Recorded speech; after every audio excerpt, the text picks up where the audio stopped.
नमस्कार भाई सभी को, कैसे हो आप सब। आशा करता हूँ बहुत अच्छे होंगे। Welcome to my YouTube channel GK by Diwan sir. So today आज हम पढ़ने वाले हैं 5000 क्वेश्चन की सीरीज़। देखिए 350 क्वेश्चन आपके हो चुके हैं। आप प्लेलिस्ट में जाइए, वहाँ पर आपको 350 क्वेश्चन की 3-4 वीडियो मिल जाएंगी और उससे आगे हम पढ़ने वाले हैं। पूरे 5000 क्वेश्चन रहेंगे, मिक्स क्वेश्चन रहेंगे। पूरी जो कि सीरीज़ मैं आपको करवाऊँगा, ठीक है। तो पहला क्वेश्चन आप लोगों के सामने है। CTS की फुल फॉर्म पूछी गई है, जल्दी से बताइए। तो आंसर हो जाएगा C, check transcription system. Answer क्या हो जाएगा? सी हो जाएगा, check transcription system. That is the full form of CTS। Next आगे बढ़ते हैं। दूसरा क्वेश्चन आप लोगों के सामने ये रहा। उस राज्य का नाम बताइए जिसमें डिब्रू सखोवा राष्ट्रीय उद्यान है। यानी कि जो डिब्रू सखोवा नेशनल पार्क है वो कहाँ स्थित है? देखिए आपने पता होगा कि डिब्रूगढ़ और जो सखोवा डिस्ट्रिक्ट है असम के अंदर पड़ते हैं। तो आंसर क्या हो जाएगा? ए हो जाएगा, सॉरी असम हो जाएगा, ठीक है। नेक्स्ट, UNFPA का मुख्यालय कहाँ पर है? जो UNFPA है इसका फुल फॉर्म होता है United nation population fund. United nation population fund, ठीक है। तो इसका मुख्यालय पूछा गया है आपको, कहाँ पे हो जाएगा इसका मुख्यालय? आंसर दीजिए। न्यूयॉर्क के अंदर। कहाँ पे हो जाएगा? न्यूयॉर्क के अंदर हो जाएगा आंसर, यानी कि अमेरिका के अंदर पड़ता है ये, ठीक है। नेक्स्ट है कि शहीद दिवस कब मनाया जाता है? शहीद दिवस सभी को पता है, 30 जनवरी को मनाया जाता है। नेक्स्ट है, घाना की राजधानी का नाम बताइए।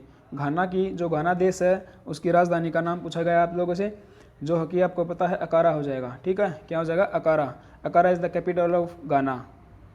नेक्स्ट प्रश्न है कि जनगणना 2011 के मुताबिक भारत में निम्नलिखित राज्यों में से किस राज्य की साक्षरता दर सबसे कम थी?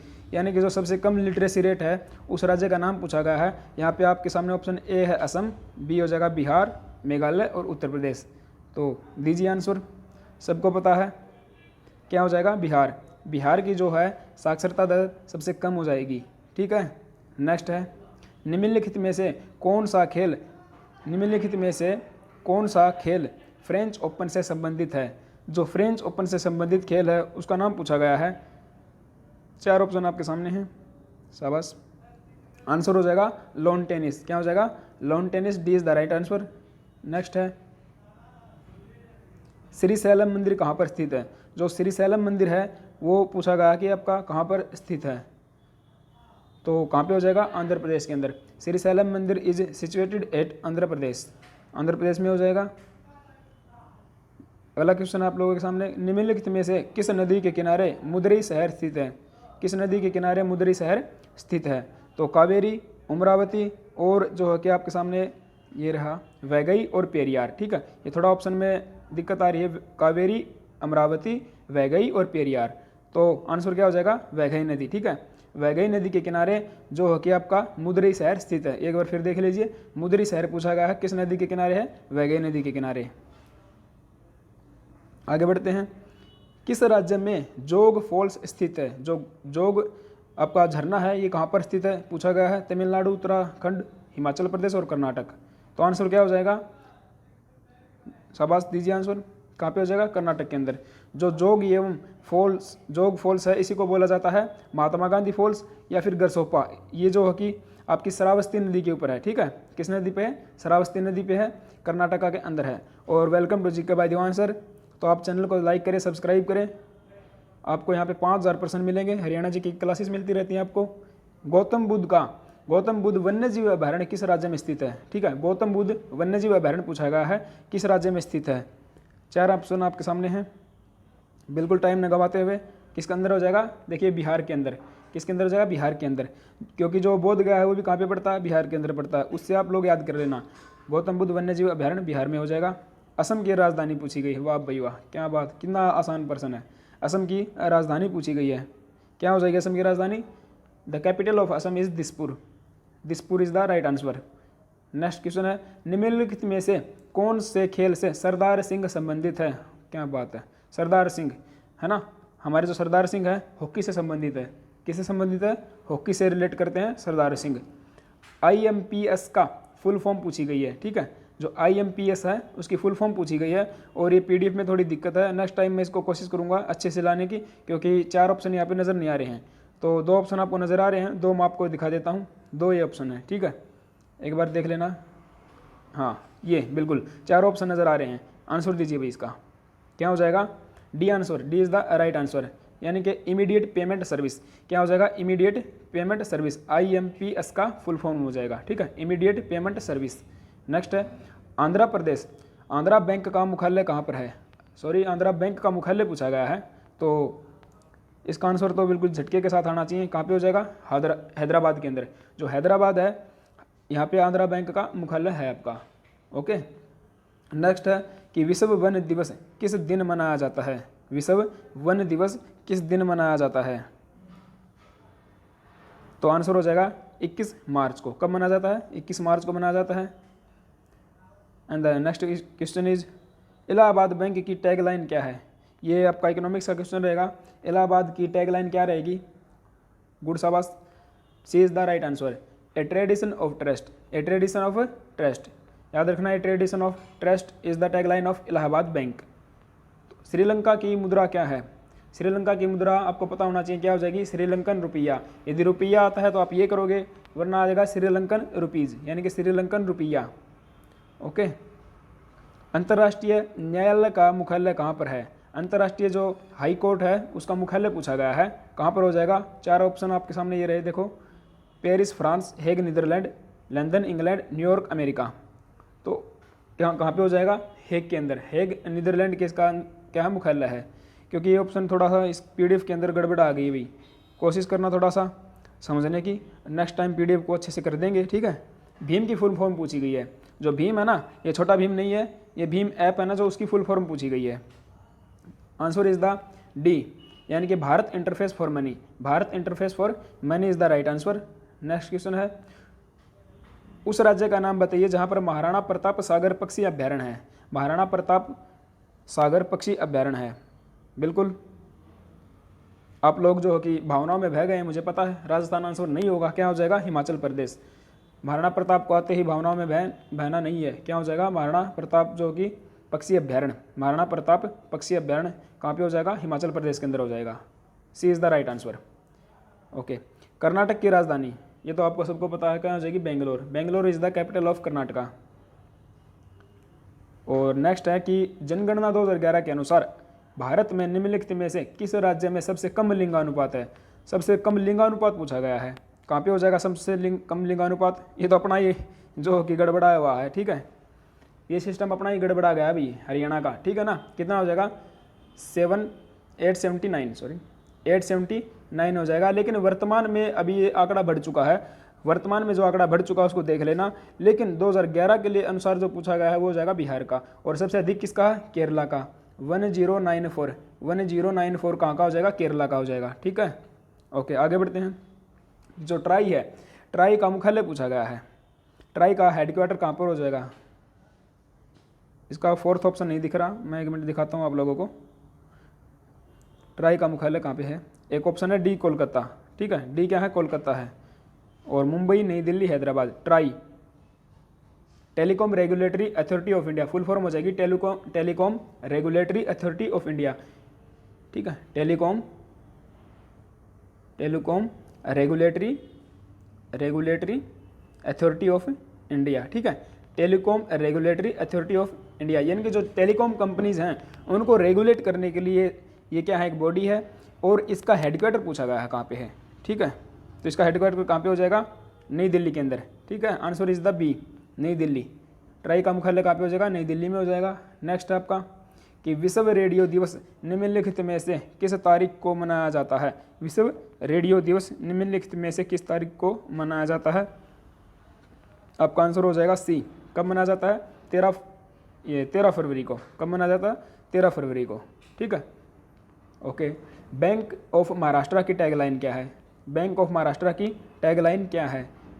4th ऑप्शन इसमें भी नज़र नहीं आ रहा, आप एक बार देख लीजिए। Together we can, good place to bank with, a tradition of trust, only family one bank, one family one bank. तो answer is the D, one family one bank is the, यानी कि one family one bank is the tagline of bank of Maharashtra. अगला question है कि दक्षिण Korea की मुद्रा को क्या कहते हैं? दक्षिण कोरिया की जो मुद्रा उसको क्या कहते हैं? आपने आंसर मेरे हिसाब से देख लिया है, तो क्या हो जाएगा? वोन। D is the right answer. Okay, उस राज्य का नाम बताइए जिसमें नेल्ला पट्टू सागर पक्षी अभ्यारण्य है। जिसमें नेलापट्टू पक्षी अभ्यारण्य है। कहाँ पर हो जाएगा? गुजरात, उत्तराखंड, हिमाचल प्रदेश या आंध्र प्रदेश। ठीक है, तो D is the right answer. Andhra Pradesh में पड़ता है आपका ये नेलापट्टू सागर पक्षी अभ्यारण्य। ओके, नेक्स्ट क्वेश्चन है कि राष्ट्रीय कर्मी मुक्ति दिवस कब मनाया जाता है? वाह भाई वाह, कितना अच्छा क्वेश्चन है। राष्ट्रीय कर्मी मुक्ति दिवस कब मनाया जाता है? सो ए इज द राइट आंसर। 10 फरवरी को मनाया जाता है। कब मनाया जाता है? 10 फरवरी को मनाया जाता है। फेमा की फुल फॉर्म पूछी गई है भाई, अच्छा क्वेश्चन है। फेमा की फुल फॉर्म पूछी गई है, कई बार आ चुका है क्वेश्चन। फेमा की फुल फॉर्म बताइए, तो क्या हो जाएगा? D is the right answer. Foreign exchange management act. क्या हो जाएगी? Foreign exchange management act. Foreign exchange management act is the full form of FEMA. Next question है कि निम्नलिखित में से किस आध्यात्मिक गुरु का बचपन का नाम गदाधर चट्टोपाध्याय था? ये भी अच्छा क्वेश्चन है, कई बार पूछा गया है कि जो गदाधर चट्टोपाध्याय है किसका बचपन का नाम था?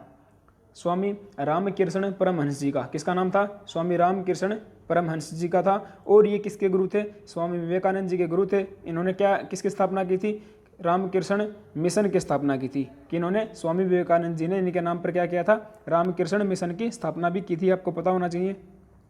आगे बढ़ते हैं कि जहांगीर निम्नलिखित में से किसे इंग्लिश खान कहता था? जहांगीर जो कि इंग्लिश खान, यानी कि जहांगीर ने इंग्लिश खान की उपाधि किसको दी थी? आपका ऑप्शन डी कट रहा है यहाँ पे, मैं थोड़ा दिखा देता हूँ। अच्छा, उपरोक्त में से कोई नहीं, तो 3 ऑप्शन ये आपके सामने हैं, बताइए ज़रा क्या हो जाएगा? William Hawkings. क्योंकि जो विलियम हॉकिंस है सबसे पहले ये अंग्रेज़ यही था जो कि जहांगीर के दरबार में आया था। ठीक है, और इसने जो कि फारसी भाषा में जहांगीर से बात की थी और इनको जो कि कुछ मनसब भी इनको दान दी गई थी। ठीक है, जहांगीर के द्वारा कुछ मनसब भी इनको दान दिए थे, ये भी याद रखना आपको। शायद 400 मनसब दान दिए थे। नेक्स्ट है कि महात्मा गांधी ने कांग्रेस के किस अधिवेशन में एक बार अध्यक्षता की थी? ये भी अच्छा क्वेश्चन है, ये भी बहुत बार पूछा गया है कि महात्मा गांधी ने किस कांग्रेस के अधिवेशन की केवल एक बार अध्यक्षता की थी? तो किसकी की थी? बेलगाम वाले की। ठीक है, किसकी की थी? 1924 के अंदर हुआ था ये। 1924 बेलगाम वाले की अध्यक्षता की थी महात्मा गांधी जी ने। नेक्स्ट है कि राष्ट्रीय विकास परिषद की स्थापना कब की गई थी? और जो राष्ट्रीय विकास परिषद है, मैं बता देता हूँ आपको, इसके अध्यक्ष जो होते हैं ना, इसके हेड पीएम होते हैं अपने। कौन होते हैं? प्रधानमंत्री होते हैं। और इसके अंदर सभी राज्यों के मुख्यमंत्री इसके सदस्य होते हैं। ठीक है इसकी स्थापना कब की गई थी? 6 अगस्त 1952। 6 अगस्त 1952 को इसकी स्थापना की गई थी, याद रखना। ओके, नेक्स्ट है भाई, इंडियन नेशनल एसोसिएशन की स्थापना कलकत्ता में किसने की थी? ये कहता है कि इंडियन नेशनल एसोसिएशन की स्थापना कलकत्ता में किसने की थी? यहाँ से 2 प्रश्न बनते हैं कि इंडियन नेशनल एसोसिएशन की स्थापना कहाँ पे हुई, यानी कि कलकत्ता में, और किसने की, ये आप लोग बताइए ज़रा। तो B is the right answer. Surendra Nath Banerjee. किसने की थी? सुरेंद्र नाथ बनर्जी ने की थी। ओके, वाह भाई वाह। आगे बढ़ते हैं। 1861 में इंडियन मिरर समाचार पत्र का संपादन एवं प्रकाशन किसने किया? ये जो इंडियन मिरर है आपका, इंडियन मिरर एक समाचार पत्र है, इसका पूछ रहा है कि जो समाचार पत्र का संपादन एवं प्रकाशन किसने किया? 4 ऑप्शन ये हैं, और चौथा ऑप्शन आपके साथ मनमोहन घोष और देवेंद्रनाथ टैगोर। तो answer is D. Answer is D, Manmohan Ghosh एवं देवेंद्र टैगोर। मैं एक बार फिर से आपको दिखा देता हूँ।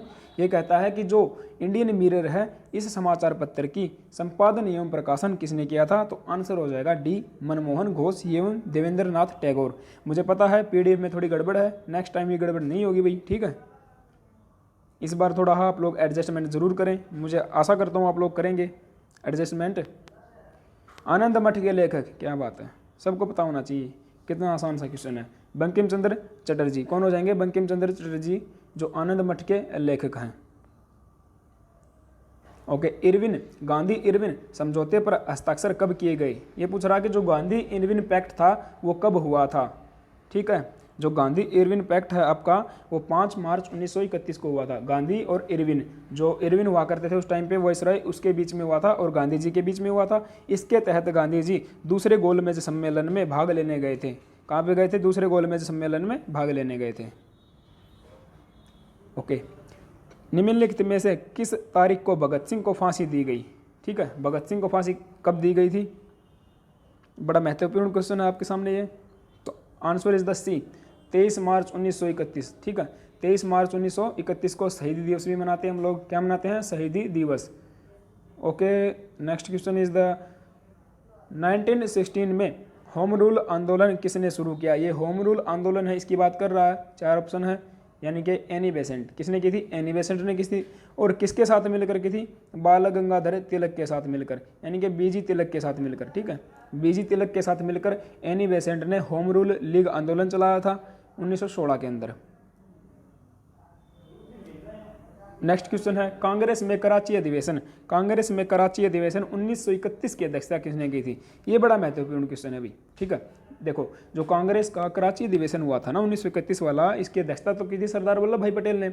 लेकिन इसके अंदर जो कि प्रश्न ये बनता है, मौलिक अधिकार है ना जो अपने फंडामेंटल राइट्स FR जो हैं, इनकी जो कि कांग्रेस के द्वारा मांग की गई थी। और किस नाम से की थी? तो कराची घोषणा पत्र के नाम से।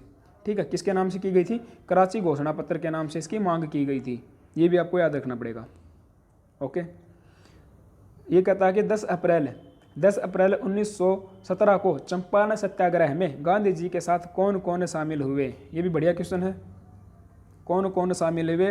डी ऑप्शन है आपके सामने, ये उपरोक्त में से कोई नहीं। तो 3 ऑप्शन में से बताओ आप लोग कौन हो जाएंगे? डॉक्टर राजेंद्र प्रसाद। कौन हो जाएंगे? डॉक्टर राजेंद्र प्रसाद महात्मा गांधी जी के जो कि साथ गए थे। इसके बाद आते हैं नेक्स्ट क्वेश्चन पे। ये कहता है कि 1916 में कांग्रेस का लखनऊ अधिवेशन की अध्यक्षता किसने की थी? 1916 का था कांग्रेस अधिवेशन हुआ था, उसके अंदर अध्यक्षता किसने की थी? कांग्रेस के अधिवेशन की, जिसके अंदर आपको पता होना चाहिए गरम दल, नरम दल और मुस्लिम लीग एक हो गए थे। ये वही बड़ा अधिवेशन है भाई। किसने की थी? अंबिका चरण Majumdar. Answer is the Ambika चरण मजूमदार। अंबिका चरण मजूमदार ने इसकी अध्यक्षता की थी। नेक्स्ट है कि वर्नाकुलर प्रेस एक्ट किसके द्वारा शुरू किया गया था? जो वर्नाकुलर प्रेस एक्ट है किसके द्वारा शुरू किया गया था? किसके द्वारा किया गया था? लॉर्ड लिटन के द्वारा। महत्वपूर्ण क्वेश्चन रहेगा ये भी। 1907 में कांग्रेस के सूरत अधिवेशन की अध्यक्षता किसने की थी? कांग्रेस का जो 1907 का कांग्रेस सेशन हुआ था उसकी अध्यक्षता किसने की थी? पूछा गया प्रश्न है 1907 वाला। 6 वाला आपको पता है किसने की थी? दादा भाई नौरोजी ने की थी। तो इसका किसने की थी? रास बिहारी बोस ने। रास Bihari Bose is the right answer. 1893 में गणपति त्यौहार किसने शुरू किया? ये भी प्रश्न बहुत ज़्यादा बार पूछा गया है। जो कि गणपति त्यौहार किसने मनाना शुरू किया था? लोकमान्य तिलक जी ने, यानी कि लोकमान्य बाल गंगाधर तिलक ने इसकी शुरुआत की थी गणपति त्यौहार की। 1940 के व्यक्तिगत सत्याग्रह के लिए गांधी जी ने किन को चुना?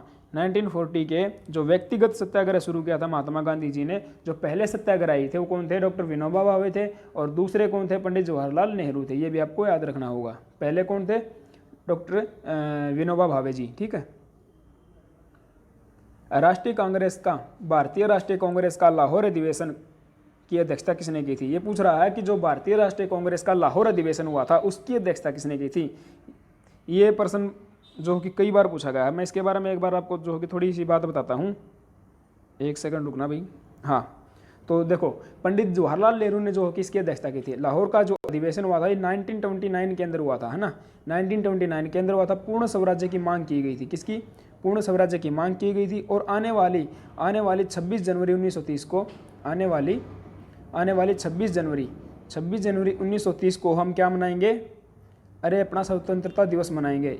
ठीक है, 1930 को, यानी कि पहला सांकेतिक स्वतंत्रता दिवस कब मनाया गया था? 26 जनवरी 1930 को मनाया गया था। और रावी नदी के किनारे, आपको पता होना चाहिए, रावी नदी के किनारे रात 12 बजे के बाद इन्हें अपने पंडित जवाहरलाल नेहरू ने क्या फहराया था? तिरंगा झंडा फहराया था। ठीक है, क्या फहराया था? तिरंगा झंडा फहराया था। ये भी आपको याद रखना होगा। नेक्स्ट है जलियांवाला बाग हत्याकांड के विरोध में किसने वायसराय की कार्यकारी परिषद से इस्तीफा दे दिया था? जो जलियांवाला बाग हत्याकांड हुआ था 13 अप्रैल 1919 को, इसके विरोध में वायसराय की जो कार्यकारी परिषद थी, जो एग्जीक्यूटिव काउंसिल थी, उससे इस्तीफा दे दिया था। किसने? पूछा गया है। तो जो अपने शंकर नैयर जी थे, इन्होंने, ये इसके सदस्य हुआ करते थे, इन्होंने इससे इस्तीफा दे दिया था, शंकर नैयर जी।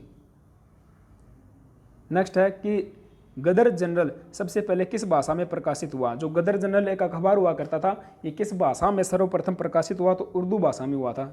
ठीक है, छोटा सा क्वेश्चन है, चिलर सा।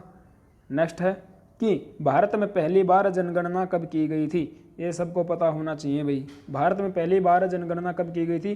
1872 को की गई थी। और किसके समय? मेयो के समय, मेयो के समय की गई थी। ठीक है, पहली अनियमित जनगणना थी ये। और यदि पूछे पहली बार जनगणना कब की गई या अनियमित जनगणना कब की गई, तो दोनों का आंसर एक रहेगा, 1872 और मेयो के समय। वाइसरॉय कौन थे उस समय? मेयो हुआ करते थे।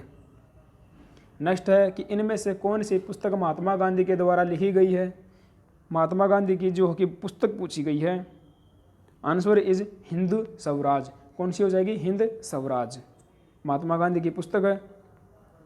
ये कहता है कि शिवाजी ने 8 मंत्रियों के परिषद का गठन किया। ओके, और उस परिषद का नाम क्या था?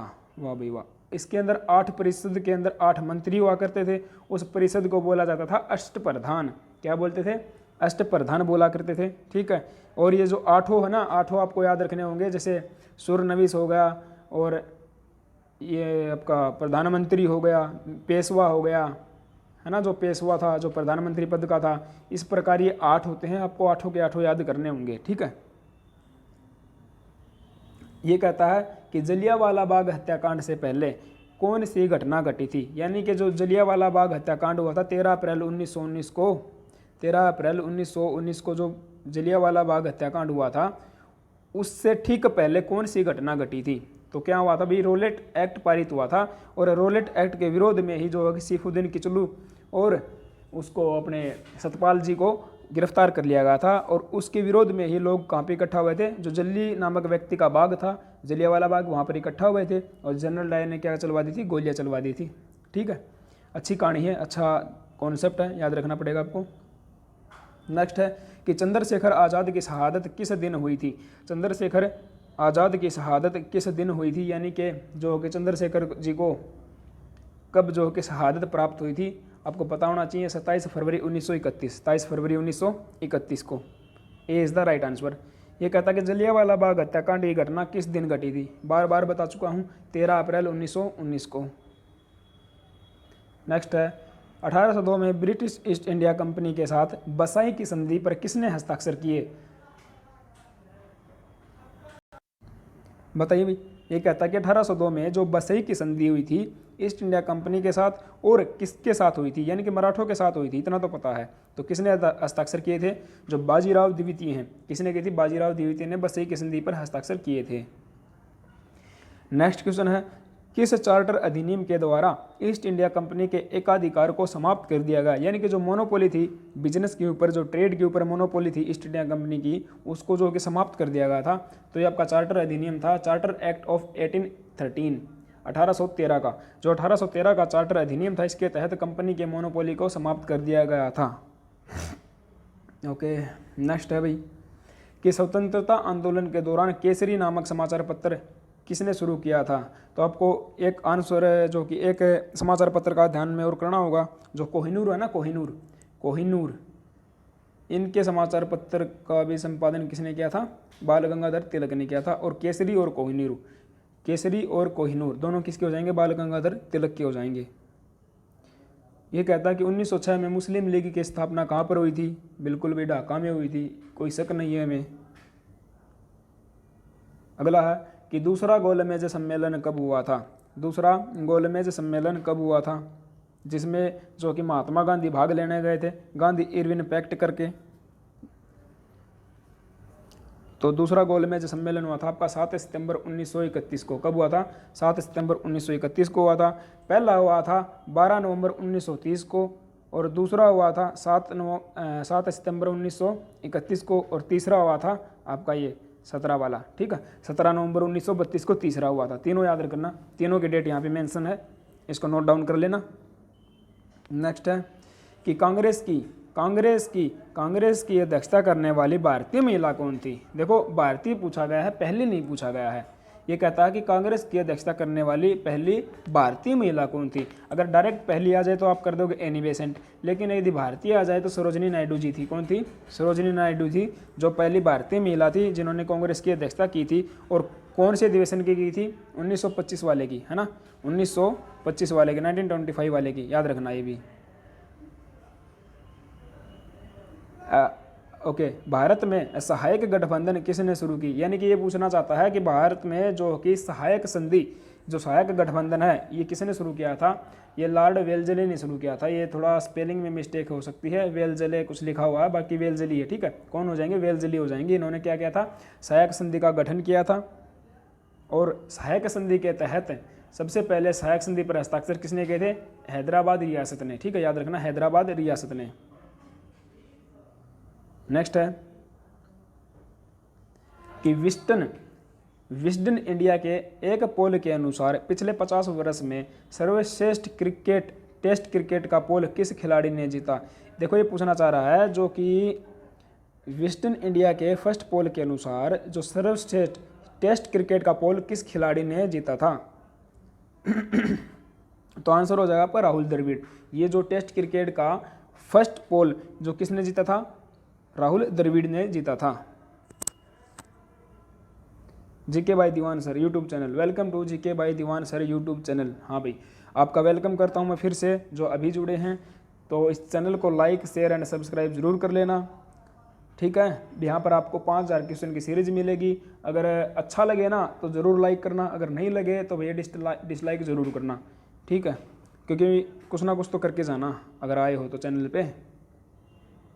निम्नलिखित में से कौन सा अनुच्छेद सुनिश्चित करता है कि राज्य के नीति निर्देशक तत्व जो डीपीएसपी हैं, राज्य के directive principle of state policies, DPSP, राज्य के नीति निर्देशक तत्व directive principles of state policies किसी भी अदालत द्वारा लागू नहीं किए जा सकते? तो ये कहता है आर्टिकल 37। कौन कहता है? आर्टिकल 37 कहता है। आर्टिकल 36 के अंदर आपको पता है राज्य की परिभाषा दी गई है, और आगे जितने भी आर्टिकल है इसके अंदर वो क्या कहते हैं? डीपीएसपी की बात करते हैं। लेकिन 37 कहता है कि जो डीपीएसपी हैं, नीति निर्देशक तत्व है, इनके लिए आप अदालत नहीं जा सकते। जैसे आपने पता होगा कि जो अफआर है, अपने मौलिक अधिकार है, फंडामेंटल राइट है, इनके लिए आप 32 अनुच्छेद का यूज करके कहाँ पे जा सकते हो? सुप्रीम कोर्ट जा सकते हो, है ना। ये रिमेडीज फॉर फंडामेंटल राइट्स की बात करता है। जो आर्टिकल 32 है वो रिमेडीज फॉर फंडामेंटल राइट्स की बात करता है, मौलिक अधिकारों के उपचारों की बात करता है। और इसके लिए जो सुप्रीम कोर्ट 5 प्रकार के रिटें जारी करता है, यानी कि आप अपने मौलिक अधिकारों को लागू करवाने के लिए कहाँ पे जा सकते हो? Supreme court. लेकिन डीपीएसपी को लागू करवाने के लिए आप सुप्रीम कोर्ट या हाई कोर्ट कहीं भी नहीं जा सकते। ये बात लिखी हुई है आर्टिकल 37 के अंदर, ये बात याद रखनी है। और 36 के अंदर राज्य की परिभाषा दी गई है, जैसे कि मौलिक अधिकार शुरू होने से पहले 12 के अंदर राज्य की परिभाषा दी गई है ना, डेफिनेशन दी गई है वहाँ पे स्टेट की, यानी कि स्टेट कौन कौन होंगे वो। ऐसे ही 36 के अंदर भी सबसे पहले राज्य की परिभाषा दी गई है, और 37 के अंदर ये लिखी हुई है बात कि आप सुप्रीम कोर्ट या हाई कोर्ट नहीं जा सकते डीपीएसपी को लेकर। मेरे हिसाब से समझ में आ गया होगा कॉन्सेप्ट। अगला है कि निम्नलिखित में से कौन सा ऊंचा मैदान तेलंगाना पठार का हिस्सा नहीं है? देखो अच्छा क्वेश्चन है, सीधी बात है भाई। देखो सतपुड़ा की जो पहाड़ियाँ ना, ये भी आपकी आंध्र प्रदेश के अंदर पड़ती हैं, थोड़ा थोड़ा हिस्सा। पूर्वी और पश्चिमी घाट का तो पढ़ना ही पढ़ना है, क्योंकि बीच में आपका आंध्र प्रदेश पड़ गया। और जो अरावली पर्वत श्रेणी ना, ये आपकी गुजरात से दिल्ली तक है। कहाँ से है? गुजरात से दिल्ली तक फैली हुई है, यानी कि अरावली पर्वत श्रेणी तेलंगाना पठार का हिस्सा बिल्कुल भी नहीं है, ठीक है। आगे आते हैं। ये कहता है कि एक वर्ष में देश भर में आर्थिक गतिविधियों से होने वाली कुल आय को क्या कहा जाता है? ये देखो जो कहता है कि देश के अंदर एक वर्ष के अंदर जो भी आपकी इकोनॉमिकल एक्टिविटीज़ होंगी, उन और इकोनॉमिकल एक्टिविटीज से होने वाली कुल आय को क्या कहेंगे? तो क्या कहेंगे? राष्ट्रीय आय कहेंगे, नेशनल इनकम कहेंगे, ठीक है, नेशनल इनकम कहेंगे। और आप लोगों के लिए प्रश्न है कि नेशनल इनकम का सिद्धांत सबसे पहले किसने दिया? जो राष्ट्रीय आय का सिद्धांत था सर्वप्रथम किसने दिया? आप कमेंट बॉक्स में मत बताना, लेकिन अपने लिए खोजबीन करके याद करके लिख लेना, ठीक है। मैं नहीं कहता कि कमेंट बॉक्स में बताइए। अगला प्रश्न, ये प्रश्न देखिए वैसे पुराना हो चुका मेरे हिसाब से, क्योंकि ये किसी ना किसी पिछले प्रीवियस ईयर में आया हुआ है, और उस टाइम की बात रही होगी कि जब 9 जून को इनके राष्ट्रपति की मृत्यु हो गई थी। तो वैसे देख लेते हैं इसको भी। ये पूछना चाह रहा है कि किस अफ्रीकी देश के राष्ट्रपति कुरुनजीजा का निधन 9 जून को हो गया था? तो उस टाइम पे अगर हुआ होगा ना, तो पुराना प्रश्न हो चुका, लेकिन फिर भी आप याद रख लेना, बुरुंडी देश के राष्ट्रपति थे ये, ठीक है। C is the right answer. Next है कि कोई भी राज्य उन अधिकारों के बारे में जानता है जिन्हें वह बनाए रख सकता है। ये कथन किसका है? ये जो एक सेकंड, ये कथन पूछा गया है आप लोगों से कि कोई भी राज्य उन अधिकारों के बारे में जानता है जिन्हें वह बनाए रख सकता है। तो ये कथन किसका है? ये है भैया लॉस्की जी का। किसका है? लॉस्की ने ये कथन कहे थे, एक फिलोसफर हुआ करते थे। ये भी आपको, अरे ये तो पर्सन आएगा, चलो कोई नहीं। सबसे गर्म ग्रह पूछा गया है, शुक्र इज द राइट आंसर। सबसे गर्म ग्रह शुक्र हो जाएंगे। क्यों है शुक्र ग्रह सबसे गर्म? क्योंकि वहाँ पर CO2 की मात्रा सर्वाधिक होती है। ये भी अच्छा क्वेश्चन बनता है। इनमें से कौन मुगल वंश का नहीं था? देखो तीनों मुगल वंश के थे, जहांगीर, खुर्रम और मोहम्मद शाह रंगीला। लेकिन जो शेरशाह थे ना अपने, ये सूर वंश के थे। किस वंश के थे? सूर वंश के थे, शेरशाह सूरी। ये इज द राइट आंसर। ये कहता कि लिच्छवी दोहित्री के नाम से किसे जाना जाता था? जो लिच्छवी दोहित्री के नाम से किसे जाना जाता था? तो भैया आपके जो समुद्रगुप्त थे, इनको जो कि लिच्छवी दोहित्री के नाम से जाना जाता था। इनको उपाधि दी गई थी, ये याद रखना।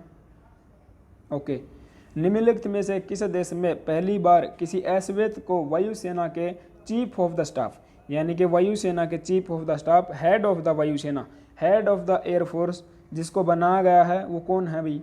यानी कि किस देश में बनाया गया? पहली बार पूछ रहा कि किस देश में नियुक्त किया गया। तो आपको पता होना चाहिए सबसे ज़्यादा श्वेत लोग कहाँ पर रहते हैं? अमेरिका के अंदर रहते हैं। और वहाँ पर आपने पीछे भी सुना होगा अश्वेत लोगों को जो कि उनके नागरिक अधिकार नहीं दिए जा रहे हैं। तो अमेरिका के अंदर जो कि दंगे हुए थे पीछे, है ना। एक व्यक्ति को, जो अश्वेत व्यक्ति था, उसको पुलिस के द्वारा मार दिया गया था। तो बहुत सारे जो है कि डोनाल्ड ट्रंप के टाइम में दंगे हुए थे। और अभी तो अपना भूरियो निपट चुका है, तो अमेरिका हो जाएगा। ठीक है, भूरियो को क्या किया? निपटा दिया अभी। नेक्स्ट है, सबसे पहले लंका किसने जीती? सबसे पहले पूछ रहा है कि लंका किसने जीती? वाह भाई वाह। सबसे पहले लंका जीती थी आपके राजा राम प्रथम ने। किसने जीती? राजा राम प्रथम ने। नेक्स्ट है कि निम्नलिखित में से किस भारतीय राज्य में कोई भी पटिया सीमा नहीं है? किस भारतीय राज्य में कोई भी पटिया सीमा नहीं है? अरे घबराना नहीं है, कोई ज़्यादा प्रश्न नहीं है। ये पटिया सीमा पूछ रहा है कि यानी कि तटीय सीमा नहीं है। क्या नहीं है? तटीय सीमा नहीं है। ये टाइपिंग में मिस्टेक है। ठीक है, किस राज्य में तटीय सीमा नहीं है? आपको पता होना चाहिए कि राजस्थान में तटीय सीमा नहीं है। गुजरात, गोवा और महाराष्ट्र तीनों से समुद्र लगता है। ठीक है, तटीय सीमा की बात करता है। नेक्स्ट है कि किस जगह को उत्तराखंड की ग्रीष्मकालीन राजधानी बनाने का आदेश जारी हुआ है? किस राजधानी को, किसको उत्तराखंड की ग्रीष्मकालीन राजधानी? अच्छा, ये भी आपका मिस्टेक है अभी, ये भी टाइपिंग में मिस्टेक है। ये गैरसैंण नहीं है, ये हो जाएगा आपका गैरसैंण हो जाएगा। क्या हो जाएगा? गैरसैंण। ये भरांडी सैंण पता नहीं क्या लिखा हुआ, गैरसैंण। ठीक है, क्या हो जाएगा? गैरसैंण।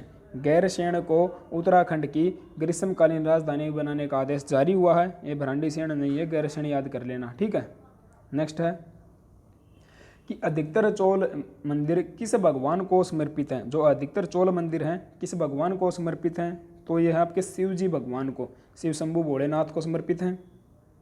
नेक्स्ट पढ़ते हैं अपना क्वेश्चन कि किसी भी दोषी व्यक्ति को समा या उसकी सजा का विलंबन निम्न में से यह करने की शक्ति किसको प्राप्त है? आर्टिकल 72 की बात कर रहा है अभी, आर्टिकल 72 की बात कर रहा है राष्ट्रपति। ठीक है, समाधान की बात कर रहा है कि पाकिस्तान की राजधानी इस्लामाबाद में हाल ही में किस नाम से सबसे पहला हिंदू मंदिर बनाने की आधारशिला रखी गई है? तो इसके ऊपर देखो अभी आधारशिला रख दी गई है, लेकिन मंदिर का काम बंद हो गया है वहाँ पे। ठीक है, दंगे हो गए थे, तो श्री कृष्ण जी का मंदिर बनेगा, आपको पता होना चाहिए। और वहाँ पे भी दंगे हो गए थे, इसलिए मंदिर का निर्माण कार्य बंद कर दिया गया है। और जो अपना राम मंदिर था ना, 5 अगस्त को जिसकी नींव रखी गई थी, उसके बाद इस मंदिर की आधारशिला रखी गई थी। लेकिन अभी वर्तमान में ये मंदिर का काम बंद है, क्योंकि वहाँ पर दंगे हो चुके हैं। ठीक है,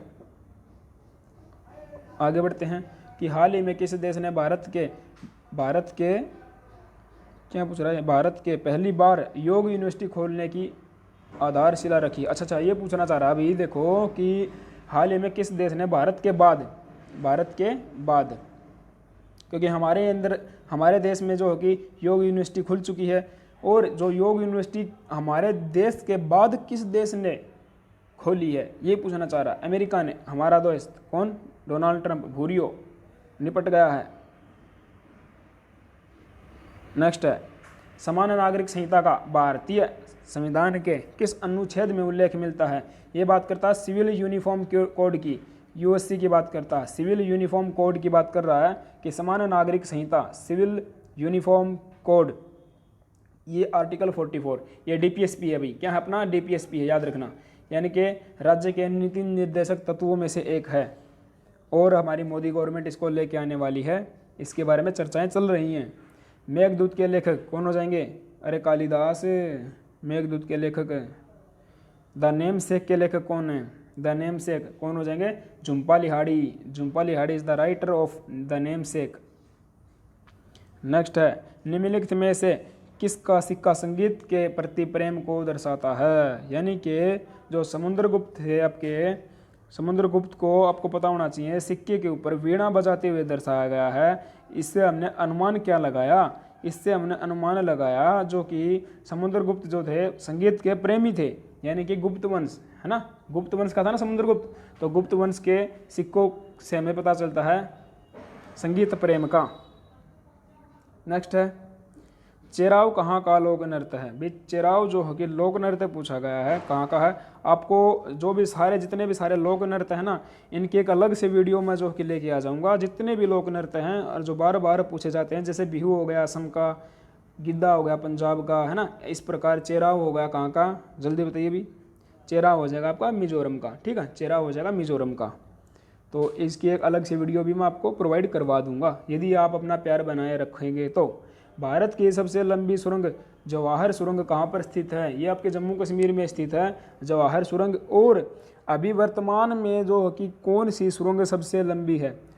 कौन सी सुरंग सबसे लंबी है? तो अटल टनल हो जाएगी। कौन सी हो जाएगी? अटल टनल।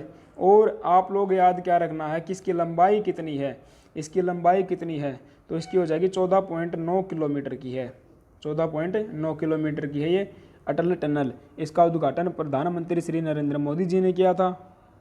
नेक्स्ट है, लौह स्तंभ कहाँ स्थित है? लौह स्तंभ दिल्ली में स्थित है। कहाँ पे स्थित है? दिल्ली में। उच्च न्यायालय का एक न्यायाधीश अपना इस्तीफा किसको सौंपता है?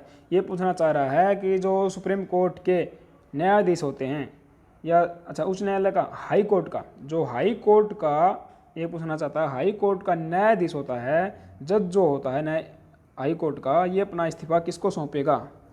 राष्ट्रपति, प्रधानमंत्री, सुप्रीम कोर्ट, विधानसभा। क्या बात है, ऑप्शन भी बहुत अच्छे दे रखे हैं भाई, ठीक है। अगर ऐसे ऑप्शन आ जाए ना तो आंसर भी वही बात है, क्या दे फिर। तम्बाकू बोर्ड का मुख्यालय पूछा गया है। तम्बाकू बोर्ड का मुख्यालय कहाँ पे हो जाएगा? ये हो जाएगा आपका गंटूर के अंदर। कहाँ पे हो जाएगा तम्बाकू बोर्ड का मुख्यालय? गंटूर के अंदर।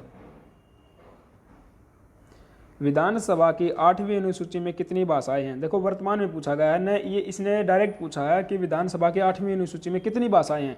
इसने ये नहीं पूछा कि मूल संविधान में कितनी थी। यदि मूल संविधान की बात करता तो 14 कर देते, लेकिन अब आंसर 22 करना पड़ेगा, ठीक है। प्रश्न को ढंग से पढ़ना है आपको, प्रश्न को ढंग से पढ़ना है। 14 सितंबर 1949 देश के संविधान निर्माताओं ने हिंदी को खालिस्तान की स्थिति प्रदान करने का फैसला लिया। 4 ऑप्शन है, यानी कि भारत की राष्ट्रीय भाषा, भारत की आधिकारिक भाषा, संघ की आधिकारिक भाषा, संघ की राष्ट्रीय भाषा। बड़ा क्वेश्चन इसमें कन्फ्यूजन रहता है भाई, बहुत कन्फ्यूजन रहता है। तो ये देखो, संघ की आधिकारिक भाषा यानी कि the official language of union of India, official language of union of India की बात करता है। ये संघ की आधिकारिक भाषा है, ठीक है। कोई भी राष्ट्रीय राजभाषा वगैरह वगैरह कुछ नहीं है, क्या है? संघ की आधिकारिक भाषा की बात करता है। भारतीय राष्ट्रीय एकता परिषद का अध्यक्ष कौन होता है? जो भारतीय राष्ट्रीय एकता परिषद है, इसका अध्यक्ष अपने प्रधानमंत्री नरेंद्र मोदी जी होते हैं, ठीक है। वाह भाई वाह। प्रश्न है कि निम्नलिखित में से किस शब्द का भारत के संविधान में कोई जिक्र नहीं है? यानी कि संविधान में कोई जिक्र नहीं है, ठीक है। किसका हो जाएगा आपका? बजट का। बजट का कोई जिक्र नहीं है, यानी कि इस शब्द की जगह हमने किसका प्रयोग किया गया है? वार्षिक वित्तीय विवरण, यानी कि वार्षिक वित्तीय विवरण का जिक्र हुआ है। Annual financial statement, annual financial statement का जिक्र है, वार्षिक वित्तीय विवरण का जिक्र है, न कि बजट का। आपको पता होना चाहिए नियंत्रक एवं महालेखा परीक्षक आर्टिकल 148 के अंदर है, और कैबिनेट का वर्णन हमने कर दिया है आर्टिकल 352 के अंदर, 352 के अंदर कर दिया है। और अटर्नी जनरल का आपका हो जाएगा ये अटर्नी जनरल का, चलो मेरे को अभी रिकॉल नहीं कर पा रहा हूँ, फिर बताऊँगा, ठीक है, आप इसको देखना। अटर्नी जनरल का 78 है या 76 है, आई थिंक 76 हो जाना चाहिए, ठीक है। चलो देखते हैं इसको। नेक्स्ट है भाई, भारत में शासन की बुनियादी क्षेत्रीय इकाई निम्नलिखित में से कौन सी है। ये सबसे छोटी इकाई पूछ रहा, यानी कि प्रशासन की सबसे छोटी इकाई पूछ रहा है तो गांव हो जाएगी, है ना। गांव में सरपंच होता है, उसके बाद आगे चीज़ें बढ़ती जाती हैं। अच्छा एक मिनट, गांव नहीं हो जाएगी क्या, जिला आंसर दे रखा है, इसको देखना भी एक बार। भारत में प्रशासन की बुनियादी क्षेत्रीय इकाई निम्नलिखित में से कौन सी है, तो आंसर जिला दे रखा है। चलो जिला कर लेंगे, ठीक है, जिला हो जाएगा भाई, ओके। नेक्स्ट है the policy of democracy, the, ये पेरलिस लिख दिया, क्या लिख दिया, पॉलिसी हो जाएगा। द पॉलिसी ऑफ डेमोक्रेसी क्या हो जाएगा, इसकी जगह पॉलिसी कर लेना भी। द पॉलिसी ऑफ डेमोक्रेसी के लेखक कौन हैं, पॉलिसी ऑफ डेमोक्रेसी के लेखक कौन हो जाएंगे। आपने आंसर तो मेरे हिसाब से देख लिया, तो शंकर दयाल शर्मा जी कौन हो जाएंगे, शंकर दयाल शर्मा जी। 106 का संविधान संशोधन और 111 का संविधान संशोधन क्रमशः किससे संबंधित है। देखो 111 वाला और 106 वाला दोनों किससे संबंधित है, सहकारी समिति से, दोनों सहकारी समिति से संबंधित हैं। भारत में गार्जियन ऑफ पब्लिक पर्स किसे कहा जाता है, यानी कि पूछना जाता है जो गार्जियन ऑफ पब्लिक पर्स, माने जो पब्लिक का पैसा है, जो पब्लिक का फंड है, पब्लिक का पैसा है, इसकी रक्षा कौन करता है, बताइए भाई। यानी कि जो अपना वित्तीय विभाग है इसके ऊपर कंट्रोल कौन करता है, नियंत्रक एवं महालेखा परीक्षक। कौन करता है, नियंत्रक एवं महालेखा परीक्षक।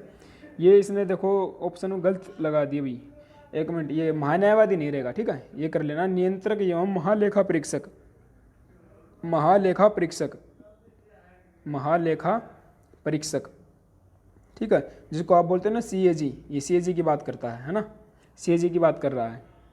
ओके हो गए, अच्छा हो गए, ठीक है। तो ये थे भैया अपने कुछ क्वेश्चन, और इसी तर्ज पर मैं लेके आने वाला हूँ पूरे 5000 क्वेश्चन की सीरीज। आशा करता हूँ आप लोगों को ये सीरीज पसंद आएगी, ठीक है। आज थोड़ा जो कि तबीयत भी डाउन है, इसलिए क्लास में थोड़ा प्रॉब्लम आ रही थी, और इसमें जो कि PDF में भी थोड़ी प्रॉब्लम आ गई है। बाकी नेक्स्ट टाइम जो हो गया अपना प्रॉपर तरीके से इसको एडजस्टमेंट करके ही आप लोगों के सामने लेके आऊँगा। और चैनल को लाइक शेयर एंड सब्सक्राइब ज़रूर कर लेना अगर आप नए हो तो, वरना आपको पता है कि GK बाय दीवान सर कितना रिलायबल चैनल है। यहाँ पर आपको भरपूर मात्रा में अच्छे से अच्छा कंटेंट प्रोवाइड किया जाता है, ठीक है। थैंक यू भाई।